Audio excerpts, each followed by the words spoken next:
குஷனும் லவனும் ஸ்ரீராமாயணத்தை பாடத் தொடங்குகிறார்கள். ஒரு நாளைக்கு 20 சர்க்கம் என்று பாடிக்கொண்டே வந்து பூர்த்தி பண்ணக்கூடிய சமயம் வருகிறது. அப்போதுதான் தஸ்மின் கீதே து விஜ்ஞாய சீதா புத்ரௌ குஷீலவௌ, இந்த ஸ்லோகம் அற்புதமா வால்மீகி போட்டுட்டார். அவர்கள் பாடிய கீதத்தால் இந்த 2 பேரும் சீதையின் மகன்கள்னு ராமன் புரிந்து கொண்டான். எப்படி? ஒன்று, கீதம் பாடும் விதத்தை கொண்டு, அந்த ஜாடைய கொண்டு சீதையின் பிள்ளைகள்னு ராமன் தெரிஞ்சுன்னு இருக்கான், இது ஓர் அர்த்தம். அல்லது அந்த கீதத்தில் வரும் விஷயத்தை கொண்டு அவர்கள் பாடக்கூடிய ஸ்ரீராமாயணத்திலே அடுத்து உத்தரகாண்டமும் சேர்ந்துதானே வருகிறது. அப்ப அதை கொண்டு அவர்கள் சீதையின் புதல்வர்கள்ங்கிறத ஒரு நிலையில் ராமன் புரிந்து கொண்டு விடுகிறான். அதனால் தன்னுடைய தூதுவர்களை வால்மீகியிடம் அனுப்பி வைத்தான் ராமபிரான். ஏன்னா எப்போ இவர்கள் வால்மீகியோடு இருக்கிறார்கள்னா அவருடைய பாதுகாப்பில் தான் சீதையும் இருக்கிறாள். தூதுவர்களை அனுப்பி வைத்தான் வால்மீகியிடம்.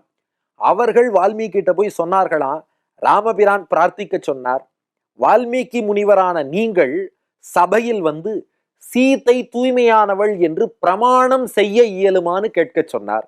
ஏன்னா ராமனுக்கு தெரியும் 100க்கு 100 சீதை தூய்மையானவள் என்பதை ராமபிரான் அறிவான்.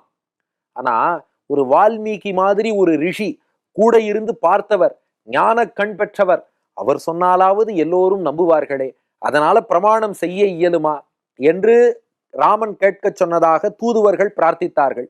வால்மீகி சொன்னார், ஒன்னும் பிரச்சனை இல்லை, நாளை சபைக்கு சீதையே வருவாள், சீதையே வந்து சபதம் செய்வாள் என்று சொல்லிவிட்டார் வால்மீகி. எல்லாரும் காத்திருக்கிறார்கள்.